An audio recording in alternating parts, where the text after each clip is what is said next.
Welcome to Picks with the Professor, the show where a real statistics professor gives you sports betting tips. Because we're back for hockey here on Leap Day, Thursday, February 29th, a full slate of hockey games for us. We've got 3 picks that we really like that we're going to give out here to the people for free. You excited to talk hockey again this week? Yeah, and I mean, a bonus day in the year. I mean, how exciting is that? You know, once every 4 years, just like, you know what? Just here's a free day. Well, I mean, you still have to do all your normal stuff, but you know, it's an extra. Yeah, and of course, really, we're borrowing from the other 3 years, right? It's like we're going to get credit. It's almost like when you overpay your taxes and you get a refund at the end of the year. It's like, well, you've kind of paid it up front, you know. People do not overpay your taxes. It's better to have the money. Don't underpay too much because you will get penalized. But there was 1 year where I had to pay in $250, and I was never more proud. Ooh, wow, that's the year I had to pay in $250. So anyway, don't give the money to the government to hold for you. Just having your money earlier is better. Oh, there's time value of money right now. Of course, the people would argue. There were times that people would say that the interest rates were so bad it really didn't matter if you were giving them an interest-free loan because nowadays that's not the case, right? Nowadays, you can at least put it in the savings account, actually earn some money, or invest in some of our picks as well. See if you can make some money that way. So we've got these 3 hockey games here. Recap of how things have gone. Very similar slide to last week. Things overall still good.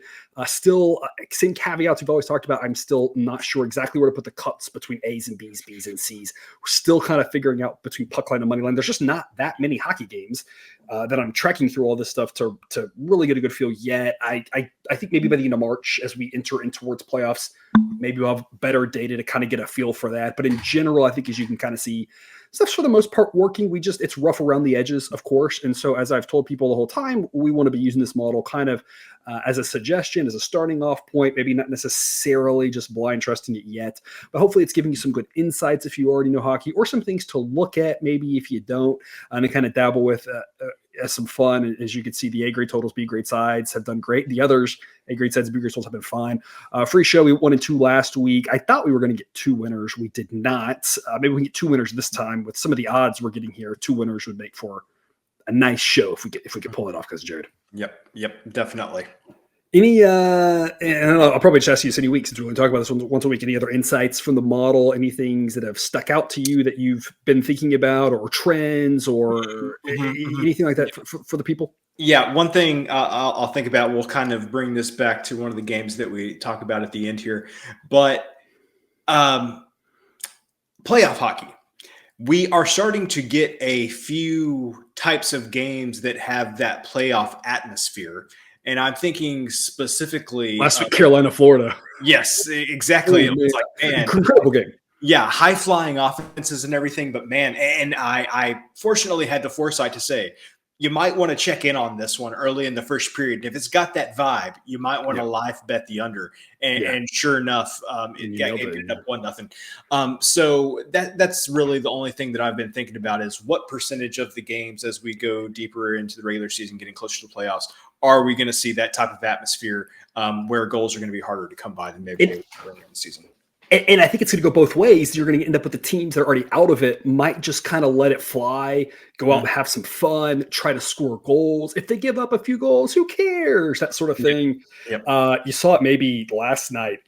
Here, we're recording this on Wednesday, so Tuesday night, the Sharks just gave up a floppity billion goals. We'll talk about the Sharks game here later.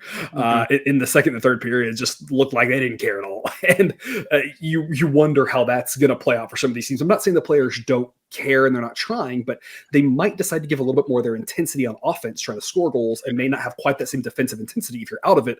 Whereas vice versa, like you said, if there's playoff atmosphere, you might up the defensive intensity. So a couple of things to kind of think about as we're going along, which will, of course, start us off with but before we start off, you join our Dub Club.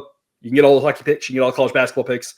First month, $5 off. You can get it for $29.99 with the promo code there, the QR code link in the show description. Yada, yada. Same things I say every week. Islanders, Red Wings.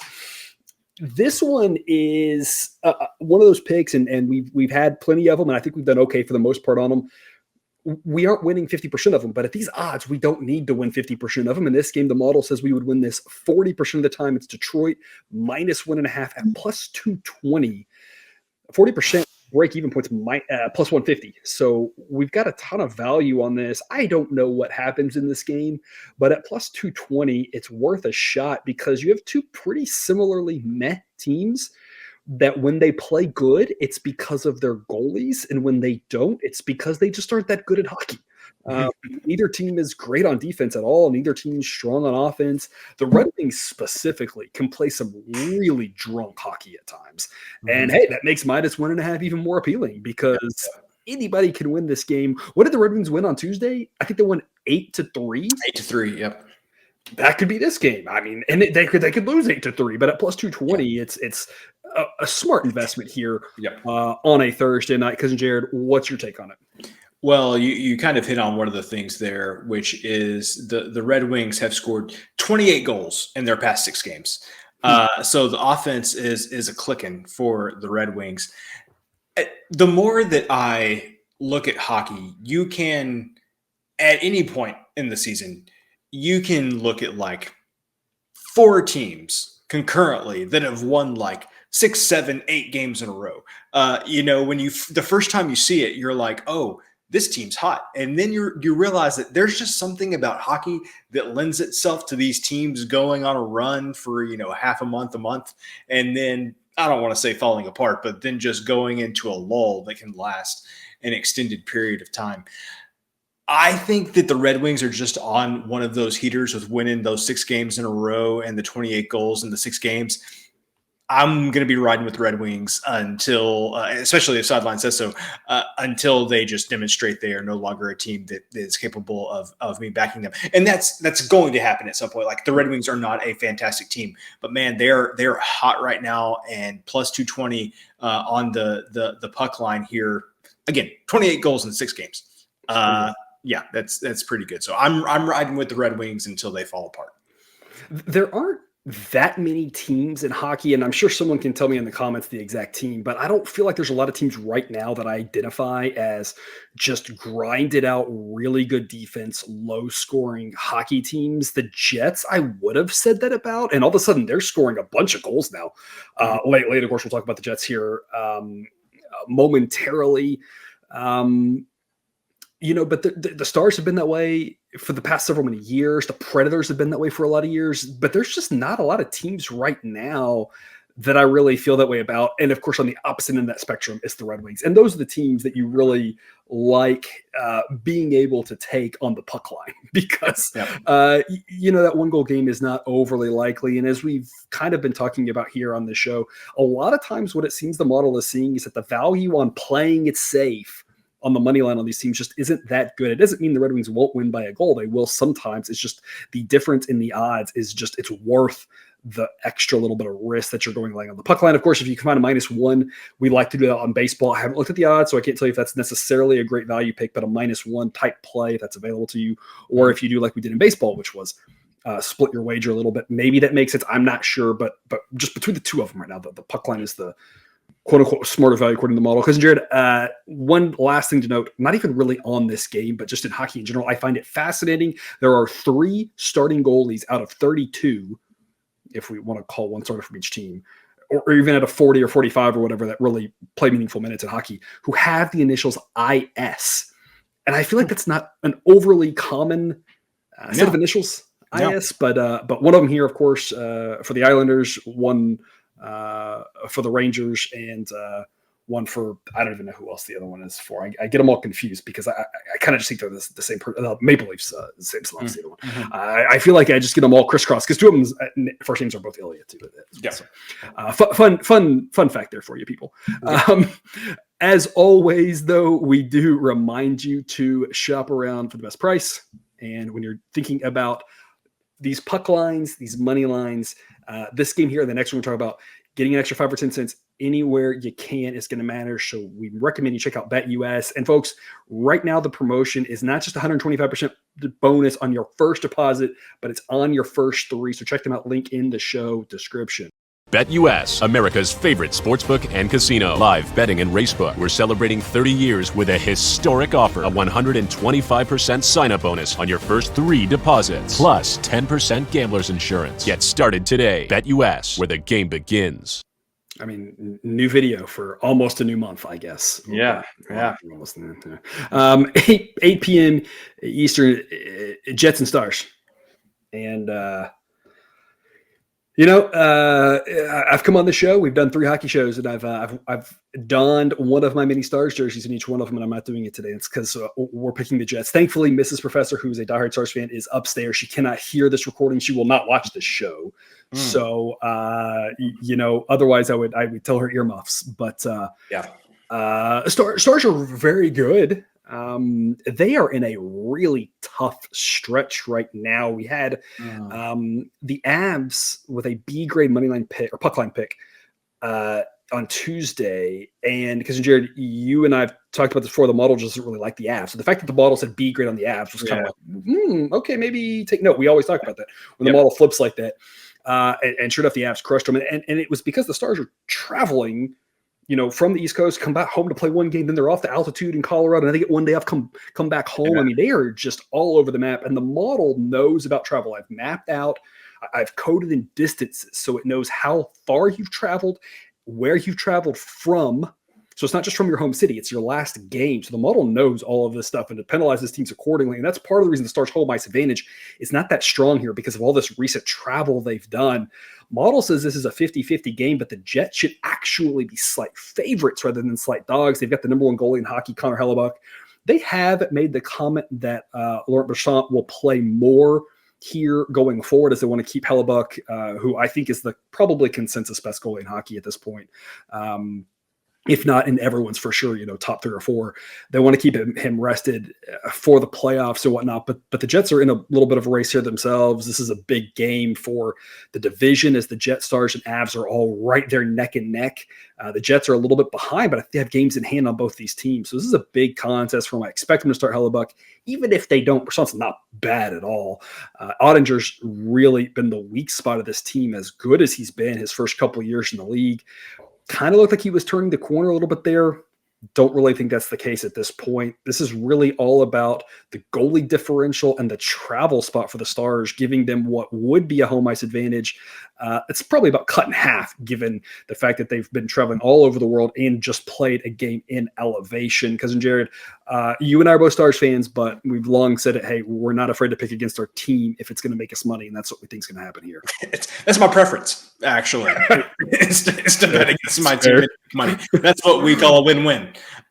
So you hit on exactly what I wanted to say. The month of February has not been kind to the Stars. I mean, just look at their road games at Buffalo, at Toronto, at Montreal, at Nashville, at Boston, at the Rangers, at Ottawa, at Carolina, and then at Colorado. It has been a heck of a month. With random one home game. Come home, and then 3 more road. Like, it's been terrible schedule. Yeah. And the Stars are a good team. They are going to turn this around. I don't think it is this game against Winnipeg, like you said, on the tail end of all this travel against a good defensive team like Winnipeg, who, to your point, has been scoring goals as of late. If you want to know when the Stars are going to turn it around, I think it's going to be they get a home and home with San Jose after this game, and then 2 days off and just a short trip from San Jose to Anaheim. And so that's when maybe the Stars start to turn this around. I just think that, like you said, going against probably the consensus best goalie in hockey after kind of I probably just like getting hit in the mouth. And it's not like one team necessarily hit him in the mouth, but just so many. I mean, when we looked at that road trip, I mean, you've got good teams all up and down that road trip. You got Toronto, you got Edmonton, Boston, New York, Carolina, Colorado. They were playing some tough teams. So I think that it's just a bunch of body shots, and I just like Winnipeg in this spot. Like I said, come back this weekend. Let's back the Stars then. I don't think this is the spot to do that. Yeah, they had that weekend back-to-back with Boston and New York in a situation where it was kind of fortunate for them to pick up a point because it could have been none, but they played well enough that you could have argued they should have picked up 3. And that was just like epitomized the whole trip. It's like you said, just body shot after body shot. That it's they're just trying to get a game to overtime or whatever, and it felt almost like that game against the Avs here a couple nights ago was just like, I want to say like the final blow, and it's like it's gonna be tough to get yourself back up after that beat down in elevation. Now coming back home for this one against, again, such a good goal, good defensive team, and a team that the model isn't overly like going to get caught up on hot or not hot type stuff, but the just offense has been playing so much better here as of late. I mean, if you take the last month, their offense is closer to a top 10 offense, whereas early in the season, it was just, they were winning all these, 3-2, 2-1 type games, low score. But in the last month, they've their offense has actually looked competent here as of late. And against a goalie like Ottinger, who's just been so meh, that's enough to make this a good game, a coin toss game, one that I lean Jets in the plus 120 is just the cherry on top. Which will wrap us up with the late one, Ducks and Sharks, folks. This is going to be ugly hockey because, Jared, it's almost like we're back in the college basketball show. Look at those ranks, number 27, 30, 31, 31, 46, and 48. The offense and defense can't go any worse than 32. The goalies can go down to 64. So there are worse goalies out there. But for the Sharks, Mackenzie Blackwood gets hurt Tuesday, and Kakinen comes in and is just absolutely terrible. Gives up 6 goals. I don't know if they're going to start him or they're going to start Magnus Krona, which is a fantastic name. Either way, it's not going to be pretty for them. The Ducks will start Gibson probably, but if it's Dostal, he's been pretty rough as well. Best case scenario for these two teams, these goalies are bad, their defenses are bad, and that leads to goals typically, and it might actually get worse. We're going to go over 6.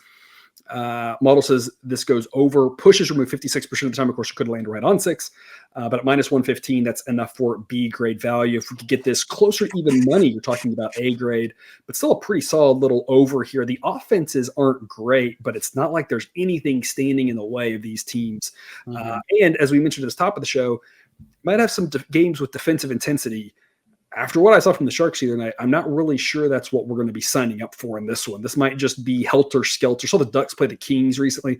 Game didn't get over, but it was real helter-skelter. I think there were 7 expected goals, and that's kind of what I expect here. Just crazy, frenetic, wild hockey with bad goalies, and they'll just take our chances that these goalies let enough pucks in, because there should be some good chances with these defenses. Because Jared, tell us more about what's a great name game, Ducks and Sharks. I love the names of these two teams. Yeah, I told you that I was going to bring it full circle with my thoughts as the show got started here about playoff hockey and fewer goals and everything. This ain't playoff hockey. This isn't close to being playoff hockey.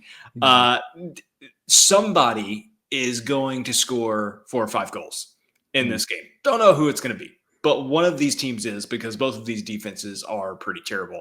And all I'm asking is for the other team to just be okay and get a goal or 2. There probably is a lot of this game, a lot of ways this pushes at 6, but definitely feel like there's a lot more times this is going to go over 6 than under 6. So I think your most likely outcomes here are a push or going over. So anytime that I can bet on bad defenses, I definitely like that. Not my favorite thing to do is to bet on bad offenses and under. Everybody knows I love a good under, but second to betting on bad offenses, like to bet on bad defenses and they won't show up. So I particularly like this game. And in hockey, of course, it's a 1-2 punch because it's bad defenses and bad goalies, right? In some cases, the goalie's good enough and not to say either one of these can't. There's no locks in gambling, right? You never know what's going to happen in one game. A goalie could stand on his head and overshadow the really bad defenses. And that Ducks Kings game I mentioned from, I don't know, a weekish ago, that might have been one we talked about on show. I'm getting them all confused. That's exactly what happened. Or might have been one after that. I can't remember. But, there were just a ton of chances and it was frenetic and crazy. But the goalies both just, they let in a few goals, but they mostly kind of saved the day. And that's possible. But when you look at this one, you're like, I'll take my chances that they aren't both going to do that. Like you said, one of them's going to have a rough night. And in the case of the Sharks, is what we've seen from them all season. The Sharks can just allow 8 goals anytime you turn around, even to a team like the Ducks. Because the Ducks, I can't believe, because I'm going to say this, but the Ducks offense is only bad, whereas everything else in this game is terrible. Yeah. the Ducks offense being 1 standard deviation below league average. Everything else is almost 2 standard deviations away with regards to offensive and defensive units. So the Ducks offense is the best thing out there, I guess you'd say. And like, I am hard pressed. Like, I know it has happened. Like, the A's come to mind, but having pro teams that are 2 standard deviations off, both offense and defense. Yeah, like that's hard. That's hard to do. Yeah. I'm thinking of the Royals were in that boat too, I think, last year, where it's like where we would look at the offense and the relievers were both kind of like 2 standard deviations below the average. And so when it was a bad pitcher, it was just woof. And that's what'll happen here with the Sharks. And obviously maybe they might get a bounce back effort from their goalie, but Gibson, a guy who's long past his prime. And so we've got just a good chance for some bad defense in front of these goalies. And like you said, a chance of a push, good chance of a win here. So we're going to go over 6 B grade there in the finale, which will wrap us up here. More picks available over on Dub Club for every single game for college basketball, hockey coming soon. MLB as spring training has already started. Cousin Jared, parting words before we sign off. Baseball is going to be here before you know it. We're going to be in the best shape of our lives for baseball season. There you go. Yeah, have to be every year. Yeah. That's all we've got then, people. Parting words here on the way out in the outro video. We'll see y'all tomorrow.